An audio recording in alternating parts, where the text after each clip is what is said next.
자, 이제 두 번째 P&E 솔루션 같이 한번 바로 가보겠습니다. 자, P&E 솔루션 일단은 1차적으로 자랑해보고 갈게요. 자, 여기 가격들이 있어요. 이거 가격대 사기치는 거 아닌 거 아시죠? 아, 주변에서 제 친구들이 야, 니처럼 그림판 잘 쓰는 사람 처음 봤다고 막 이렇게 말해주더라고요. 아, 그림판에 아무튼 글 쓰는 건 진짜 재밌는 것 같아요. 오씨. 자, 갑시다. 이번에 또 웬만하면 파란색은 안 쓰려고. 파란색은 뭔가 재수없어요. 이 증시 쪽에서 파란색을 쓰면 괜히 떨어질 것 같고 별로지 않아요, 여러분들? 저만 그런가? 자. 일단은 제가 4월 30일, 7월 25일, 10월 6일, 11월 18일 이렇게 네 번을 분석했어요. 그래서 여기 나와 있어요.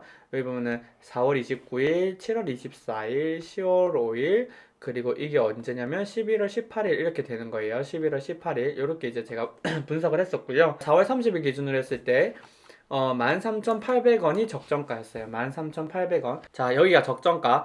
1차 목표가랑 2차 목표가가 나눠져 있었고요. 1차 목표가가 17,500원. 2차 목표가는 18,700원이었어요. 18,700원.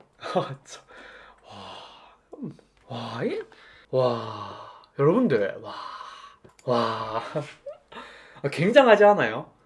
놀랍다, 진짜. 이거는, 진짜 너무, 와, 와. 그만할게요. 자, 계속 할 거니까. 아니, 자, 이렇게 화면 키우는 건 그만할게요. 자, 아니, 1차 목표가랑 2차 목표가를 딱 했는데, 정확하였어. 그것도 바로 갔어. 이게 아마 파마리서치 프로젝트 다음 두 번째 영상이었을 건데, 진짜 이때쯤 분석하면서, 와, 적정가 정도인데, 목표가랑 이제 2차 목표가가 있는데, 올라갈 룸이 많다. 비애니 솔루션. 이것도 롯데정보통신이랑 달랐어요. 얘는 이제 투자해볼만 하다라고 분명히 말씀을 드렸을 거예요. 아무튼 이때 했는데 쭉 올라와줬어요. 이때 와줬고 와, 또 맞췄다 했고 2차적으로 7월 24일날 어떻게 됐냐면요. 근데 여러분들 얼굴 빨개지죠? 염치는 있나봐. 이렇게 자랑하면서도 염치는 좀 있나봐요. 그죠? 귀엽게 봐주세요. 아, 진짜. 그다음에 7월 25일날 봤을 때 적정가가 17,820원. 진짜 17,820원이 적정가가 됐어요. 여기가 적정가. 그리고 22,200원이 목표가가 됐습니다. 22,200원이 목표가가 됐어요. 이때 기준이겠죠. 이때 기준으로도 이제 22,200원 올렸더니 이렇게 올라와주면서 아마 아실 거예요. 7, 8월, 9월 해가지고 2차 전지가 엄청나게 핫했죠. 2차 전지가 어마무시하게 핫했습니다. 그러면서 한번 단기 슈팅 해줬는데 다시 실적 밸류대로 떨어졌어요. 자, 여기서 2차 전지가 딱 됐는데 여기서 이렇게 하락세를 거친 이유가 뭐냐면 그 실적을 봐줘야 돼. 실적을. 근데 2분기 실적이 엄청 최악이었어요. 그 수치는 여러분들이 그 컴펜 fn가이드.com 가면 보실 수 있으니까 아마 진짜 단기 순이익 기준으로 9억인가 8.5억인가 이렇게 나왔을 거예요. 그래서 2분기 실적이 엄청나게 안 좋아지면서 떨어지기 시작했죠. 그래서 떨어졌고요. 이렇게 쭉 다시 떨어졌고. 아무튼 근데 달성해주고 슈팅은 했지만 이 정도 달성하고 떨어졌어요. 그리고 세 번째로 뭐냐면 10월 6일 날 업데이트 했는데 2분기 실적이 엄청나게 안 좋아지면서 얘네들 컨센이 떨어졌거든. 그러면서 적정가가 16,800원으로 하향 조정됩니다. 16,800원도 맞췄네. 아니 진짜 기가 막히지 않아요? 16,800원. 아무튼 16,800원이고 여기서 또 이제 1차 목표가랑 2차 목표가랑 나뉘는데 1차 목표가가 21,700원입니다. 2차 목표가가 27,200원. 2차 목표가 되게 공격적으로 잡았네? 이 정도? 그러니까 여기 목표가까지는 못 왔고 여기서 이제 적정가 다시 떨어지면서 이제 올라와줬죠 이렇게. 근데 여기서 못된 놈의 시기가 하나가 있었어요. 뭐냐면 여러분 아시죠? 이슈는 이슈고 주가는 결국 실적 따라갑니다. 그리고 제가 라이브 방송에서 계속 말씀드렸어요. 여기서 김뱅갈님이셨나 어느 분이신 모르겠는데 여기서 이제 뭐가 있었냐면 최대 주주가 바뀌어요. 최대 주주가 원익홀딩스로 바뀝니다. 이 부분 노이즈긴 해요. 이 부분 노이즈였는데 개인에서 최대 주주가 그 이제 법인으로 바뀌고 이제 그룹사에 편입이 되는 건 뭐 플러스 요소가 더 많다 일반적으로 마이너스보다는. 그러니까 이런 이슈 때문에 떨어지면 담으면 된다라고 분명히 말씀드렸었고, 그 다음에 2분기 실적이 안 좋았다고. 2분기 실적이 안 좋으니까 당연히 떨어지죠. 거기다가 노이즈까지 끼니까 떨어졌는데 실적으로 떨어졌는지 원익홀딩스가 가져가서 떨어졌는지 정답은 없어요. 근데 댓글로 이게 사람을 좀 이렇게 약간 못되게 말을 하더라고. 그래서 제가 조목조목 하나 다 이렇게 그때 한번 이야기했을 거예요. 아무튼 그런 식으로 하면서 근데 그거 보면서 제가 뭘 느꼈냐면 제가 틱톡도 아마 했다고 말씀드렸을 거예요. 근데 틱톡에 전체적으로 이제 생각을 좀 적게 하는 사람들이 많은 것 같아. 그래서 이제 댓글 보면서 처음에는 계속 빡쳤는데 이제는 어떤 생각이 드냐면 아 그냥 이런 댓글을 그냥 신경 쓰지 말자라는 게 좀 자리가 잡힌 것 같아요. 그래서 요즘에도 사람들이 조금 늘어나면서 종종 하나씩 터져주는데 생각보다 의연하게 잘 넘기는 것 같아. 그래서 뭔가 비판적인 글들은 제가 보면서 배울 수 있는 게 있기 때문에 진짜 항상 여러분들도 만약에 제가 잘못하고 있다라고 하면 그런 것들은 비판적인 그런 댓글들은 좋아요. 근데 비난은 진짜 잘못된 것 같아. 아무튼 그래서 제가 의연해졌다, 한 단계 성장했다 이걸 말씀드리고 싶었어요. 아무튼 그렇고 그리고 마지막으로 11월 18일이 이때예요. 이때 기준으로 봤을 때 17,800원 적정가 다시 올라왔어요. 17,800원이 적정가. 이게 이제 이거 기준으로 여기가 적정가. 그 다음에 목표가가 22,000, 1차 목표가랑 2차 목표가 나눴는데 1차 목표가가 22,900원. 2차 목표가는 28,600원. 2차 목표가 28,600원. 1차, 2차로 나뉘는 건 시장 분위기라고 봐주시면 되고요. 1차 목표가 같은 경우에는 시장 분위기가 쏘쏘할 때 닿을 수 있는 가격.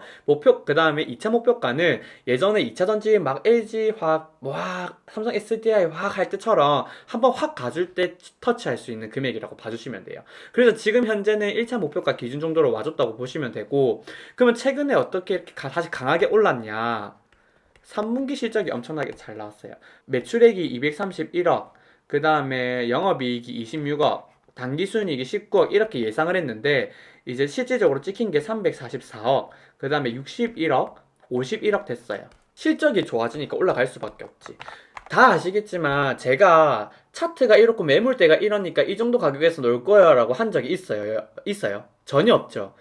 저는 항상 기본적 분석 토대로 말씀드려요. 여러분들 실적이 얼마나 중요한지 아시겠죠? 그러니까 제 거 봐주시는 분들 같은 경우에는 계속해서 반기 보고서, 분기 보고서, 사업 보고서를 보면서 그 실적을 팔로우하는 습관을 들이는 것만으로도 솔직히 여의도 촌놈 구독하는 데 있어가지고 아쉬운 건 없을 것 같아요. 진짜. 그러니까 실적이 그만큼 중요하다라는 점 꼭 좀 알아주세요. 그러니까 뭐 제가 대단하다 이게 아니라 실적을 꼭 봐야 된다. 실적이 정말 대단하다. 이렇게 생각해 주시면 좋을 것 같습니다. 그래서 지금 현재 기준으로 이제 제가 분석한 건 이까지고 그래서 1차 목표가에서 놀고 있다. 이까지만 봐주시면 되고요. 그럼 이제 여러분들이 지금 이제 알아야 되는 거. 그게 더 중요하죠. 어떻게 보면 야 이제 그러면 앞으로는 어떻게 해야 되는데 일단 바뀐 거에 대해서 먼저 말씀드릴게요. 여기서 크게 바뀐 건 뭐냐면 기존에 전환사채랑 BW가 있으면서 잠재적인 물량들이 있었는데 전환은 다 됐고 콜 옵션이 있었어요. 그래서 발행사가 다시 회수할 수 있는 것들이 있었는데 보통 CB나 BW를 발행하고 발행사가 콜하는 물량은 자신들이 보유하기 위해서 가지고 있는 물량들이에요. 일반 투자자가 가지고 있다라고 하면 전환을 하거나 워런트를 행사한 다음에 매도를 하니까 오버행 이슈가 있는데 회사가 보유하고 있기 때문에 이 부분을 너무 우려할 필요는 없을 것 같아요. 그럼 여기서 이제 뭐냐? 만약에 우리가 이걸 전환 안 하고 소각을 하겠다라고 하면 주가는 조금 더 탄탄해진다고 봐주시면 돼요. 잠재시총이 다시 이제 원래는 3,500억이 460억이었는데 소각을 하면 다시 3,400억이 되는 거거든. 그럼 시가총액 부담이 줄어드니까 밸류 부담이 줄어드는 거다. 이런 이벤트가 된다라는 점 이렇게 한번 프로세스 그려주시면 좋을 것 같고요. 포메이션이랑 사이클러로 해서 활성화 공정에 사용되는 장비를 생산하고 판매한다 모르면 P&E 솔루션 영상을 먼저 보시고 오셔야 돼요. 롯데정보통신이랑 똑같습니다. 제가 이 방송에서 다 설명드릴 순 없고 아무튼 여기서 봤을 때 포메이션이랑 사이클러 같은 경우에는 두 개가 하나 같이 이제 있어야 되고 이걸 바로 턴키라고 하거든요. 턴키 수수가 가능한 이제 상태라고 봐주시면 되고 포메이션은 이 전체 시장에서 35%가량 사이클론은 65%가량 시장 점유율을 차지하고 있다. 그만큼 시장에서의 지위는 P&E 솔루션이 굳건하다. 이렇게 봐주시면 좋을 것 같아요. 그리고 이제 국내 배터리 업체인 LG화학, 삼성 SDI, SK이노베이션 전부 다 지금 다 주요 고객사로 있고요. 중국 쪽도 지속적으로 매출이 확대되고 있어요. 여기다가 플러스 저번에 이제 노스벨트라고 이제 유럽 쪽으로도 매출이 할 수 있었는데 그때 실패가 됐다가 계속해서 그래도 이슈는 있어요. 그래서 유럽 쪽으로 매출도 계속해서 늘어나고 있는 상황입니다. 그래서 유럽 쪽 매출까지 늘어나게 되면은 동사의 그런 고객사 다변화는 성공적으로 되고 밸류 리레이팅도 가능하다. 이 점 참고해 주시면 좋을 것 같고요. 그 다음에 최근에 원익홀딩스에 이제 그룹사로 편입이 됐잖아요. 그래서 원익홀딩스, 원익그룹에서 가지고 있는 그런 네트워크나 고객사, 잠재적인 고객사단도 이제 얘네들의 그 P&E 솔루션이 적극적으로 활용할 수 있는 부분이거든. 근데 원익홀딩스 쪽은, 원익그룹은 삼성 쪽이랑 연계가 많이 돼 있어요. 제가 도대체 원익홀딩스가 노이즈가 낀 이유가 뭐냐면 2차전지 쪽을 하는 애들이 P&E 솔루션을 데리고 가면 기존에 있는 거랑 이제 그룹사 내에서 계열사 간 시너지 효과도 있고 한데, 그 원익그룹은 반도체 쪽이랑 디스플레이 쪽 장비 뭐 그다음에 특수가스 이런 거 하는 쪽에 특화되어 있는 기업이에요. 근데 뜬금없이 2차전지 저기 활성화 장비하는 P&E 솔루션을 왜 이렇게 된 거.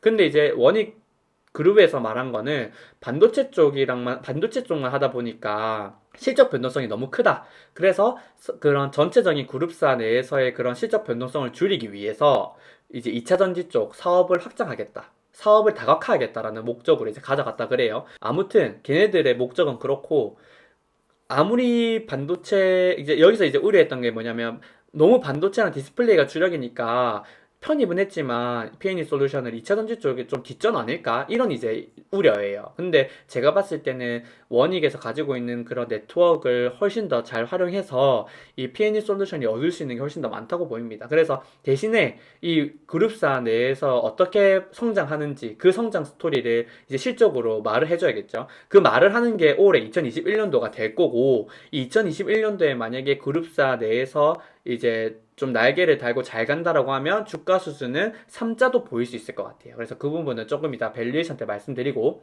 그리고 모르시는 분들을 위해서 말씀드리자면 이 삼성에서 일하시는 분들이 나와서 원익 그룹을 차렸고, 이 원익 홀딩스랑 원익 IPS인가 원익 머티리얼스인가 정확하게 기억이 안 나는데 삼성전자랑 삼성전기가 가지고 있어요. 원익 홀딩스 같은 경우에 삼성전자가 2.58%, 삼성전기가 2.58% 가지고 있거든. 그러니까 삼성그룹이랑 좀 연관이 있어. 그러니까 삼성 SDI 쪽에 그런 수주를 조금은 더 많이 가져올 수도 있지 않을까? 뭐 이런 행복회로도 주주라면 그릴 수 있겠죠. 조금 연결고리는 약하긴 해요. 아무튼 그런 이슈가 있다라는 거고, 그 다음에 뭐 이 부분은 읽어봐 주시면 좋고요. 저 여기 있던 거 매출 채권 2배 이상 확대됐고 이런 것들은 끝나고, 여기서 이제 우리가 예전에 했던 거에서 봐야 되는 거는 한 가지 정도 있는데, 이거예요. 이거 어디 갔냐? 요거 캐파. 공장 가동률이 93.18%면 실질적으로는 풀 가동하고 있다고 봐주시면 되고, DBITEC이랑 똑같은 이치예요. 수주를 더 받고 싶지만 내 능력이 안 돼. 그러니까 더 어차피 못 받아. 그러면 실적 성장이 한계가 있거든. 그러면은 밸류가 조금 디스카운트가 될 수밖에 없어요. 근데 얘네들이 3분기 내로 캐파를 확대하겠다라고 했고, 3분기에서 좀 지연은 됐지만 이제 캐파가 확대가 됐어요. 근데 정확하게 2배다라고는 말 안 했지만 하나금융투자 이제 그 리포트를 보게 되면 얘네들이 그 투자한 금액을 보면은 기존 그 캐파만큼의 크기는 될 것 같다. 그러니까 기존 캐파 대비 2배 이상으로 될 것 같다라고 추정을 했거든요. 그러니까 그럼 어떻게, 이번에 사업보고서 얘네들이 분기별로 나오는 거에는 캐파나 가동률을 안 적어놨더라고요. 근데 사업보고서에는 적을 수밖에 없어요. 그래서 2020년도 사업보고서가 나오게 되면 얘네들도 수주 산업이라서 수주 잔고를 좀 보셔야 돼요. 그래서 총 수주랑 수주 잔고를 보시는데, 시장에서는 수주 잔고를 1,600억 정도로 전망하고 있습니다. 그래서 1,600억보다 작으면 매출은 만약에 잘 나온다고 했을 때, 매출은 좀 잘 나왔지만 수주 잔고가 좀 부족한데 이렇게 생각을 해주셔야 되고, 매출은 잘 안 나왔는데 수주 잔고가 좀 많이 늘어났다 그러면 2021년도는 괜찮겠네 이렇게 봐주시면 될 것 같아요. 그래서 1,600억, 수주 잔고 1,600억은 머릿속에 넣어주시고요. 그 다음에 캐파가 이제 그 2배로 늘어났는지, 기존에 만들 수 있는 캐파 대비해서 2배 정도가 됐는지, 그리고 신규 공장의 가동률은 어떻게 됐는지도 봐주셔야 돼요. 왜냐면 신규 공장을 증설하면은 캐파가 늘어난 건 좋은데 고정비가 그만큼 많이 들게 돼요. 고정비가 그만큼 많이 드는데 실적은 그대로 비슷하다라고 하면 당연히 영업이익률은 떨어지면서 영업이익단에서 그 이제 이익이 좀 많이 떨어지겠지. 단기순이익도 그러면 좀 떨어질 거고. 그러니까 어느 정도 영업이익률을 맞추면서 매출이 성장하려면, 그러니까 실적이 성장하려면 그 제2공장 그 가동률이 좀 정상화가 빨리 돼줘야 돼요. 그래서 이제 이 P&E 솔루션을 투자한 사람이라면 2021년도에는 수주잔고 플러스 이제 최근에 완공한 그 공장의 가동률이 얼마나 빠르게 정상화되는지 이거를 같이 봐주면 좋다. 이렇게 생각해 주시면 될 것 같아요. 그래서 매출 같은 경우에는 3분기 기준으로 이제 업데이트는 해뒀는데 사업 보고서가 나오면 이제 2020년도 온 분기로 해서 다시 제가 업데이트 할 거고요. 그래서 지금은 바로 넘어가도록 하겠습니다. 그 다음에 2차 전지 쪽을 투자하고 싶은데 공격적인 투자자라면은 당연히 SK이노베이션, LG화학, 뭐 삼성 SDI, 그 다음에 되게 잘 가는 애들 뭐 많잖아요. 그런 애들 투자하는 거고 얘는 활성화 장비 백업 단이라서 그런지 그러니까 그 검사 장비 쪽이라고 보시면 되죠. 그래서 그런지 밸류에이션이 그렇게 부담스럽지 않아요. 그러니까 나는 2차 전지 쪽에 노출은 하고 싶은데 올라갈 때 완전히 폭격기 마냥 안 올라가도 되니까 떨어질 때 좀 그래도 밸류가 낮아서 좀 편하게 투자하고 싶어라고 하시는 분들은 P&E 솔루션이 제격인 거죠. 그걸 봐주시면 돼요. 그래서 P&E 솔루션 같은 경우에도 지금 한번 보시게 되면은 과거에 제가 10이랑 12, 15를 줬어요. 이게 왜냐면 실적 성장성이 한계가 있었거든. 얘네들 말씀드린 것처럼 캐파가 풀캐파라서. 근데 이번에 캐파를 확대했고 원익홀딩스 그룹사로 들어갔기 때문에 저는 여기가 플러스 요소라고 봐줘서 앞으로의 매출 성장성은 2019년 20년도 때 성장이랑은 또 다를 거다. 한 번 막 9천원, 막 9천원 만원 하다가 2만원대까지 올라와 줄 때 매출이 급격하게 늘었거든요. 그것처럼 한 번 더 크게 늘어날 수 있을 것 같다라고 보는 게 2021년도, 22년도예요. 그래서 12, 15, 17로 밸류는 리레이팅해서 업 해줬고요. 15배 보수로 줬을 때를 적정가로 잡았습니다. 그게 2143원. 근데 지금 현재 가격이 얼마라고? 23,000원. 그냥 좀 지금 이제 적정가 가격으로 봤을 때는 애매해요. 근데 지금 현재 기준으로 증시가 워낙 높아져 있어가지고 보수적으로 봤을 때 적정가보다 낮은 가격에 있는 그 주식이 많이 없어. 그거 감안하면은 뭐 롯데정보통신도 그렇고 얘도 그렇고 뭐 그냥 그러려니 하는데 봐봐요. 그러면 이제 위치는 똑같아.